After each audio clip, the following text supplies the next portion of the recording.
శ్రీ సత్యసాయి జిల్లా పెనుకొండలో చౌకధాన్యపు డిపోను ప్రారంభించారు మంత్రి సవితమ్మ మరియు జిల్లా కలెక్టర్ ఎస్ చేతన్. పట్టణంలోని వృద్ధులకు, వికలాంగులకు ఇంటి వద్దకే వెళ్లి రేషన్ బియ్యాన్ని పంపిణీ చేశారు.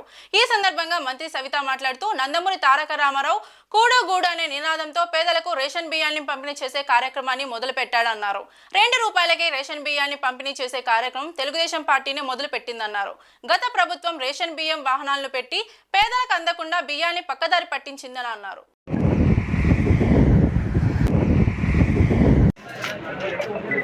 కంగారు పడి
కొంచెం వెనక్కి జనం అట్లా నూకేస్తావా? సార్ వస్తాడు, మేము ఫోటో తీసుకుంటాము. సార్ వస్తాండి, సర్కులేటర్ సార్ వస్తుంది.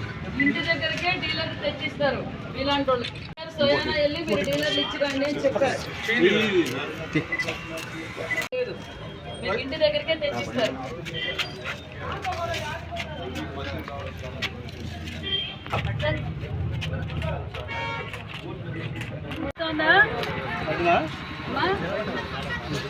మేడం నీకు ప్రతి నెల నువ్వేం అక్కడికి వెళ్ళ పని లేదు. ఏం పెద్దమ్మా, ఇక్కడికే స్టోర్ డీలర్ తీసుకొచ్చి ఇస్తారు. పెన్షన్ తీసుకున్నావా? ఎంత తీసుకున్నావు అమ్మా? 6,000 వస్తాను. ఎంత హ్యాపీనా? ఎవరు పంపించారు పెన్షన్ మీకు? ప్రభుత్వం అని చెప్పడానికి ఇది ఒక నిదర్శనం అని తెలియజేస్తున్నాం. ఏదైతే అన్న నందమూరి తారక రామారావు గారు కూడు గూడు గుడ్డ అనే నినాదంతో ఫస్ట్ తొలి, ఎందుకంటే ఆంధ్రప్రదేశ్లో కాదు భారతదేశంలోనే ₹2 కిలో బియ్యాన్ని మొదలుపెట్టిందే తెలుగుదేశం పార్టీ, అన్న నందమూరి తారక రామారావు గారు. మరి పేద ప్రజలు సంపూర్ణంగా భోజనం అందాలనే బడుగు బడిగిన వర్గాల కోసం ₹2 కిలో బియ్యాన్ని మొదలుపెట్టిన అన్న నందమూరి తారక రామారావు గారి స్ఫూర్తితో మరి ఎప్పుడుగా అప్పటి నుంచి మరి 2019 వరకు కూడా స్టోర్ డీలర్ల దగ్గరే గ్రామాల్లో కావచ్చు, ఎక్కడన్నా కావచ్చు రైస్ తీసుకునేవారు. నమ్మకంగా స్టోర్ డీలర్ దగ్గరకు పోతే ఖచ్చితంగా వాళ్ళు ఉంటారు, 3 రోజులు, 4 రోజులు, 5 రోజులు అని చెప్పి తీసుకునేవారు. మరి గత ప్రభుత్వం 1924 రావడంతో ఎండియూలు వెహికల్స్ పెట్టి మేము డోర్ డెలివరీ చేస్తాం అని చెప్పి పనులు పోయిండే వాళ్ళు కూడా దానికోసం కాసుకోవడం, సరిగా సదుపాయాలు లేకపోవడం, దానివల్ల ఉపయోగం లేకపోవడం, సుమారుగా మనకు అంటే ప్రజల సొమ్ము ₹233 కోట్ల వృధా అయిపోయిందనే విషయం కూడా మీకు తెలియజేస్తున్నాం. చాలామంది అది కూడా 3 స్టోర్లకి 4 స్టోర్లకు ఒక ఎండియూ పెట్టారు. దానివల్ల ప్రజలకి ఏం ఉపయోగం లేదు, కానీ ప్రజల సొమ్ము మాత్రం నష్టపోయాం, ప్రజల సొమ్ము దోచుకొని పోయారనే విషయాన్ని కూడా మన ముఖ్యమంత్రి గారు, మరి ముఖ్యంగా పవన్ కళ్యాణ్ గారు, మరి అదేవిధంగా మన యువగలం అధినేత గారు ఒక నిర్ణయం తీసుకొని ఎండియూలు రద్దు చేస్తూ మన స్టోర్లలోనే ఎలాగైతే నాణ్యతమైన బియ్యం ఈరోజు ప్రజలు బడిగిన వర్గాల కోసం రిక్రూట్మెంట్ చేసి, ఇందాక కలెక్టర్ గారు చెప్పినట్లు రిక్రూట్మెంట్ చేసి సూపర్ రైస్, మంచి రైస్ మనం ప్రజలకు అందజేస్తున్నాం. అది కూడా ఇక్కడే స్టోర్ డీలర్లు ఎక్కడైతే మనం షాపులు పెట్టామో అక్కడే అందజేస్తాం.